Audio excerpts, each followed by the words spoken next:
तुमने अपने बारे में कभी नहीं सोचा, और उन्हीं के बारे में सोचते रहे तो बाद में रोते हो।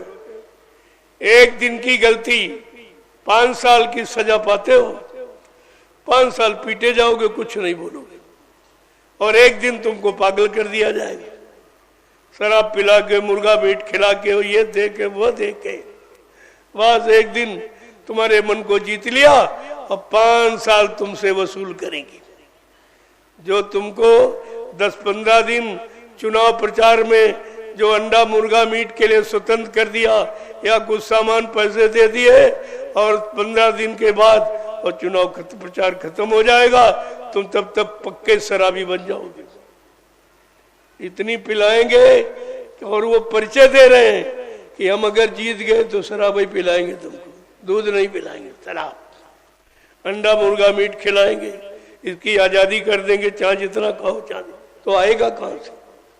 सब्जी के तो पैसे तुम्हारे पास पूरे नहीं होते, तो ये अंडा मुर्गा ये तुम कहां से खरीद के खा सकते? लेकिन तुमको तब तक पक्का, जितना हमारा नौजवान है उनको प्रचार में लेकर और बस होटल एक बता देंगे, इसी पर चाहे जितना मुर्गा अंडा खाओ, शराब पियो, तुम्हारे लिए फ्री। बस तुम चिल्लाओ जिंदाबाद मुर्दाबाद, जिंदाबाद मुर्दाबाद। तुम्हारी पढ़ाई लिखाई इतनी रह गई, बस यही चिल्लाते चिल्लाते महीने 2 महीने प्रचार चला, तब तक तो आप ट्रेंड हो गए पक्के शराबी, और फिर आपको कहां से मिलेगा? तुम्हारे घर में तो इतना है नहीं, फिर तुम कभी दुकान बेचोगे, कभी मकान बेचोगे, कभी जमीन बेचोगे, धीरे धीरे धीरे एकदम भूमिहीन हो जाओगे, बेघर हो जाओगे, तुम्हारे पास कुछ नहीं बचेगा। तो तुम्हें यह सोचना चाहिए कि 4 दिन की चांदनी फिर अंधेरा पाक। 4 दिन तो ये लोग अपना प्रचार में सब कुछ खिलाएंगे, सब कुछ दे देंगे, तो 4 दिन में वो 365 दिन कैसे कटेंगे? इस पर कभी सोचा है?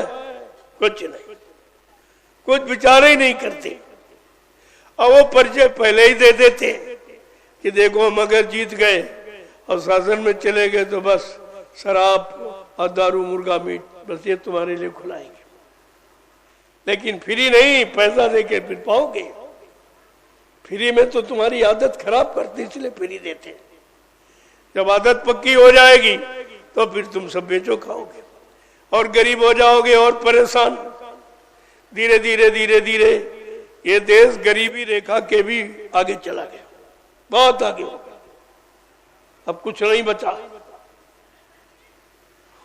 पहले तो मैंने आपको बताया था सन 80 से कि हर बच्चा जो मां के गर्भ में है भी पैदा नहीं हुआ, जब पैदा होगा तो 5,525 रुपए का कर्जदार बन के पैदा हो। अब तो वो बढ़ के 1 लाख,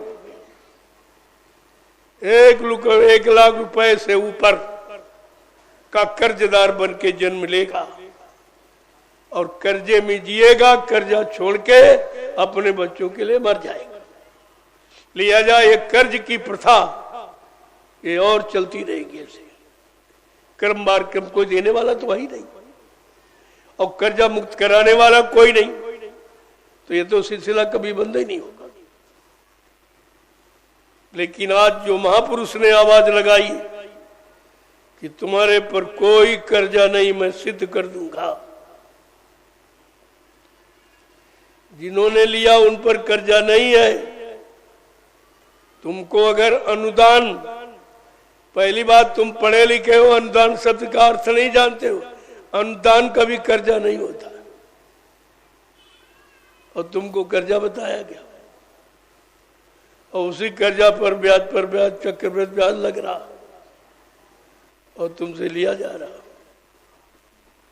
जब विदेश से कर्जा लाए कि हमारा देश गरीब हो गया, गरीबी दूर करने के लिए लोगों को देंगे, तो उसका अनुदान शब्द बता के ले आए और दान भी कर्जा हो गया यार, उसी का कर्जा तुम नहीं भोग पाओगे। इतना हो गया कि 1 लाख रुपए का कर्जदार, जो बच्चा मां के पेट में है वो कर्जदार पैदा होगा तो 1 लाख का कर्ज लेके आए तो उसका जीवन तो कर्ज में ही चला जाएगा। उस कर्जे के ब्याज में जीवन चला जाएगा, कर्जा बने रहेगा। ये कर्जे का सिस्टम ऐसे ही आगे बढ़ता रहेगा, ये कभी नहीं खत्म। लेकिन बाबा जी ने क्या कहा कि तुम्हारे पर कोई कर्जा नहीं, मैं समय पर सिद्ध कर दूंगा कि भारत के किसी नागरिक पर कोई कर्जा नहीं।